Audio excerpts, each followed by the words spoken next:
Welcome to GearCheckGames. This is part 9 of our commentary for Paper Mario: The Thousand-Year Door. Last time, we took the first crystal star we acquired to the Thousand-Year Door and learned the location of the next one in the Great Boggly Tree in Boggly Woods. Truly, it does boggle. Which we are going to set out for and try to find in this episode. Was it in this game or only the first game that if you leave it on the chapter start screen, it starts playing the old Mario theme? Only the first game, to my knowledge. I feel like I would have discovered that if it was in this one. This aesthetic has a very Nightmare Before Christmas meets Coraline feel to it. Yeah, this is, like, the first chapter was kind of, pretty visually standard. I mean, charming and done well, but, like, nothing we haven't seen before. But this one just, like, knocks it out of the park immediately with, like, an amazing aesthetic. Mm-hmm. Which is kind of misleading because, unfortunately, for my money, this is probably the weakest chapter in the game. Not to say that it's bad. There's not a bad chapter in this game, but of all of them, this is probably the one I enjoy the least. But this opening part's pretty fun. I like the Shadow Sirens. Is this the chapter where you get Lady Blow? No, unfortunately. Well, Lady Blow? Yeah, Lady Blow. Nick, we talked about this. That's her... GearCheckGames is a family-friendly channel. No, that's her ability. Kind of. She blows air. Anyhow. Oh yeah. You know what this aesthetic reminds me of? Double King. Double King? Oh, yeah, I've seen that.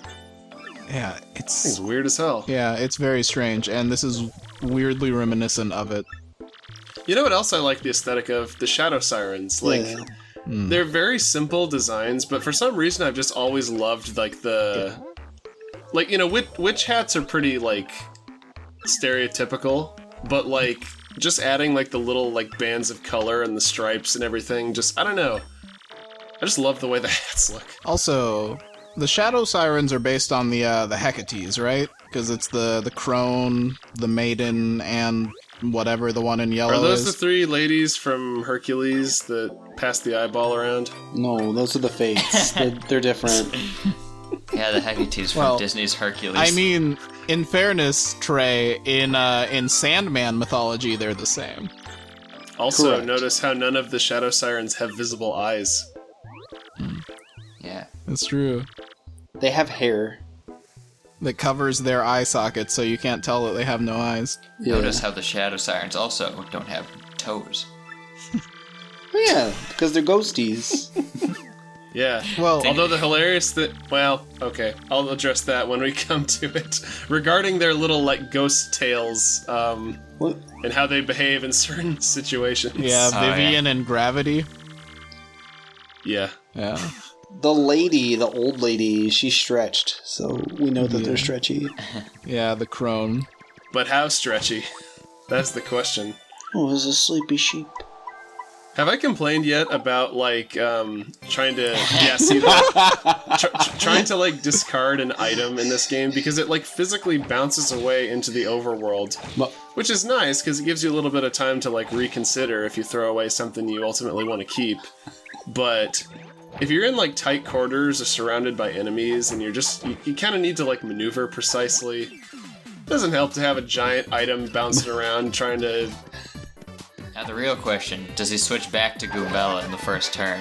Because he realized he needs to tattle the enemies. No, because we got Peekaboo.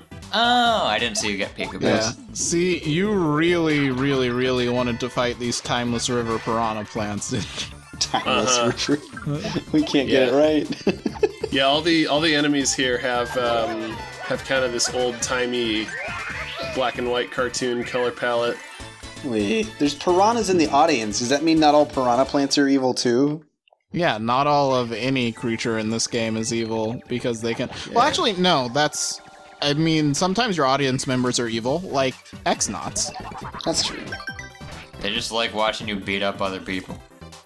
Now with these clefts here, I like to let them... Well, in these early chapters where my attack power is pretty low, I like to let them attack me in the overworld and try to super guard them, because you can do damage to them that way. Especially if the battle ends up like facing you off against a big group of them, it's nice to have just a little bit of damage to start out. It just occurred to me, what must the conversation be like when an X-Naut comes back from the theater after watching Mario fight and they have to explain to their boss what they were doing with their PTO? Well, maybe they were cheering for Mario's enemy. I mean, yeah, I guess. See, There are hostile audience members that throw stuff at you. none of this is real. It's all a stage play put on by the government. Oh no. It's Wait a minute, run by the government. Wouldn't that be Princess Peach? This is why only Rusty Shackleford is allowed to exist. We figured out a way to... Oh boy, we finally used the main gimmick of the game.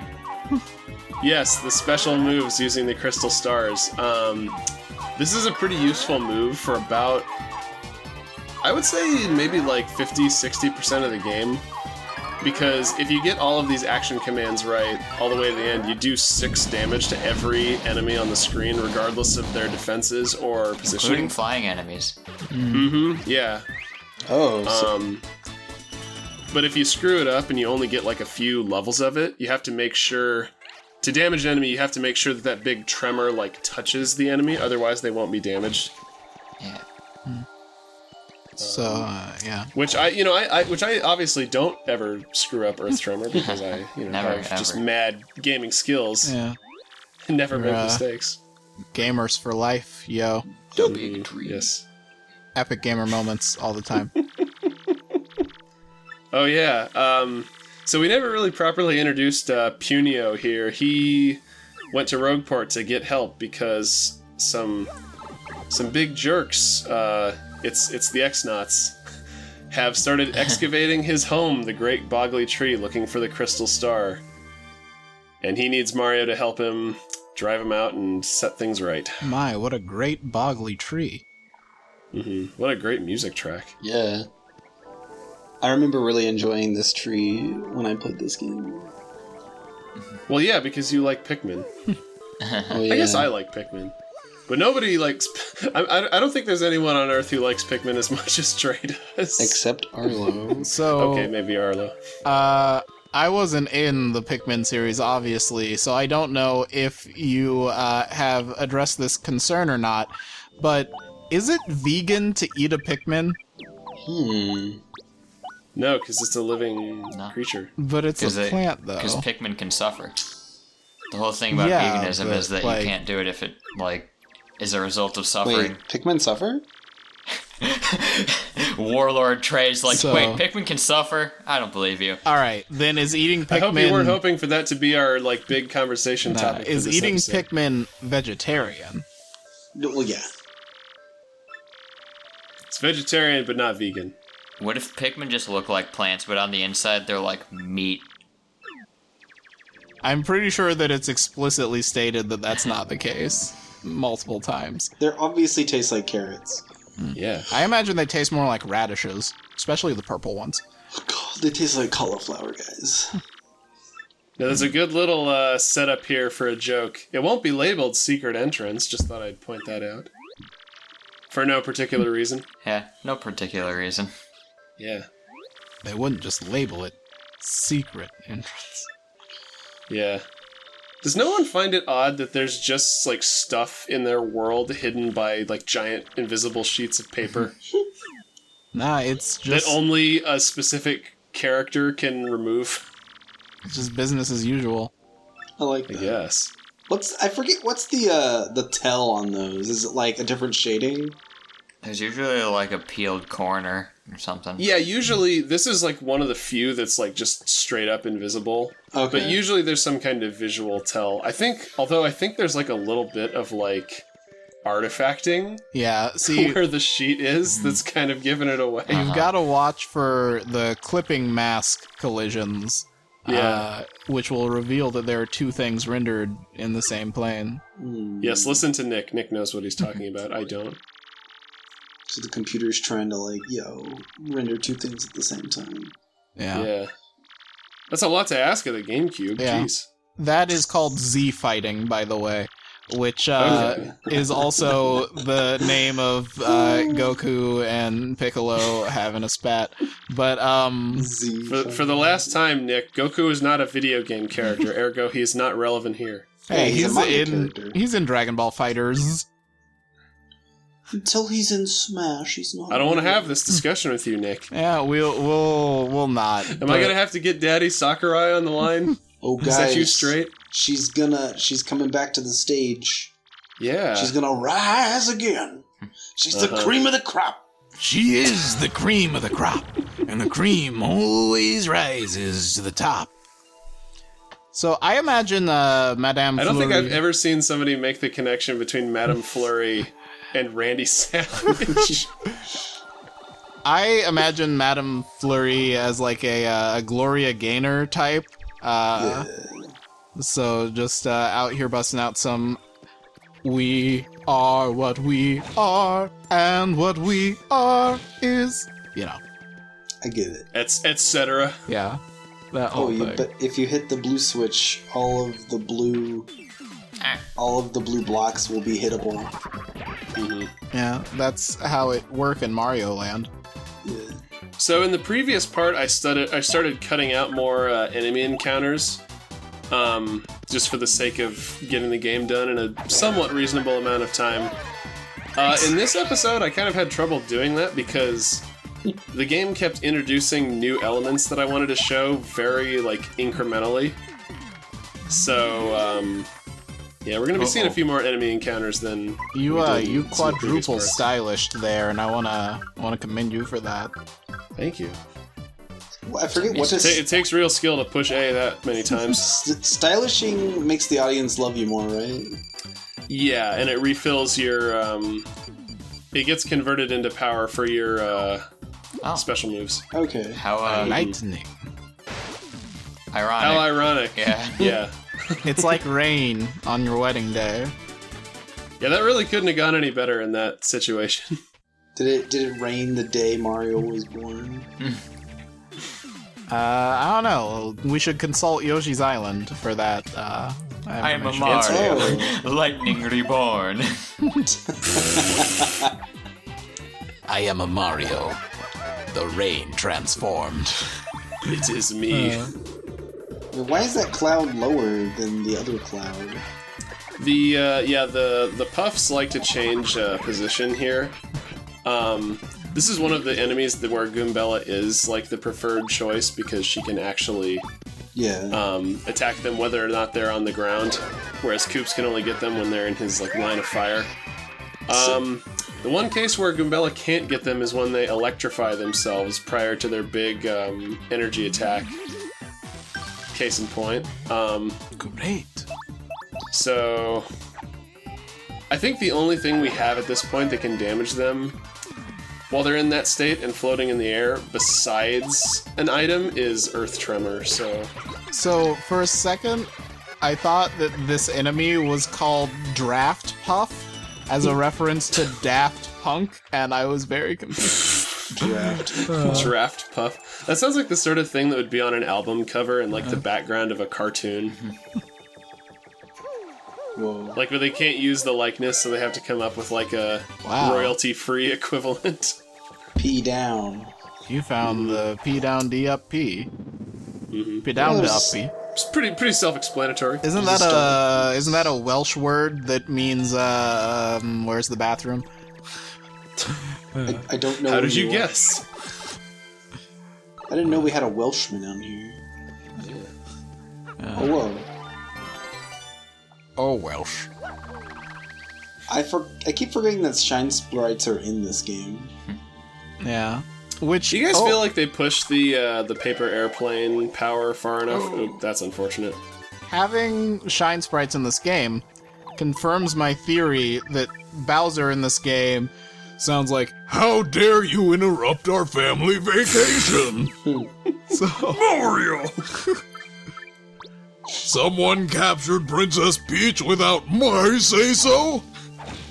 Man, we need that guy back. Although, Bowser did get a pretty awesome voice in Bowser's Inside Story. Yeah. Where they kind of put some reverb on it, Man, that voice is awesome. Uh-huh. I mean, the Sunshine voice is awesome in its own way.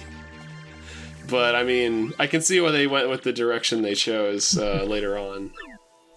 It's Fleury's Palace. Yeah. It's Le Palace de la Fleury. It about sums it up. Oh no, you used 7 coins. Oh no, it's a not Thunder Rage. You know, I just realized something. Is there a single chapter in this game that doesn't involve backtracking through hallways? The final one. That place where everybody's getting turned into pigs? Oh no, that one has like the most backtracking of all. Were you joking? Kind of. Okay.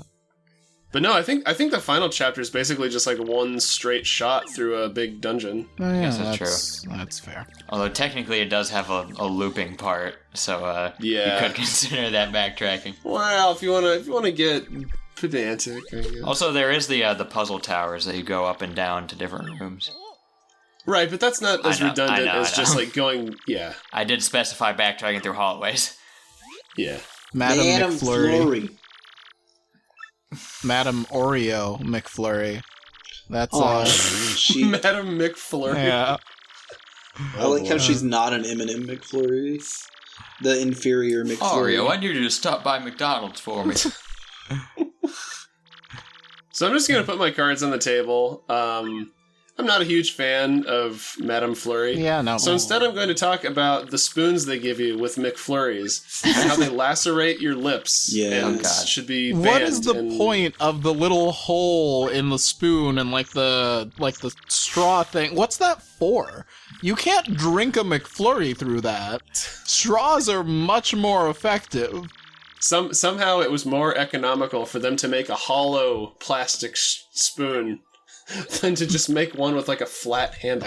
Well, it's because the spoon is part of the process. They use the spoon to stir it with. God. When Is it like a machining thing? when your restaurant is owned by a clown, expect a circus. That sounds like something that Wendy's would post on Twitter. Just imagining Ronald McDonald in Damn. like a business suit sitting at a board meeting. Talking about like... God, All right, guys. Time for some serious business. What did Ronald McDonald sound like? Oh, God, this is gonna bother me that I can't remember because I remember. Yeah, wasn't it sort of a... Okay, it wasn't Kermit, but it was like a little, like pretty... Well, his dog Sunday sounded like this. He did not like going out. Ron was Oh, hey, like... it's the Shadow Sirens. Time to talk about the game again. Ron was like, the great outdoors is the best something, I don't know. He had a pretty normal voice. He's like, hey, I'm Ronald McDonald. I mean, let's be real. Neither of them had anything on the Sneak King. Yeah, that's fair. Yeah. He's Mr. Moustache. I love how cartoonishly dumb they are here. Wait, does the big one just not speak normal words? Yeah, okay, she speaks two normal words, which we'll see in the next episode, but only those. I guess they trained her to do that. Squirrel brain. I wish I could remember who the third Hecate is, because I know the Maiden and the Crone, which in this case would be Vivian and Longnose, but I cannot remember the third one. Same. These witches need to meet Gruntilda, Yeah. and then find out that things weren't going to work out and awkwardly part ways. Yeah, I love it if later in the game they like swapped out for Gruntilda. That would be really great, actually. But they swap out for like game over sexy Gruntilda. No, that's not canon, Nick. How was that a bad ending? Because she won. Do you see what happened to Tootie? That's fine. Well, God. bye. Guess that's all we needed to hear. Good night, everyone.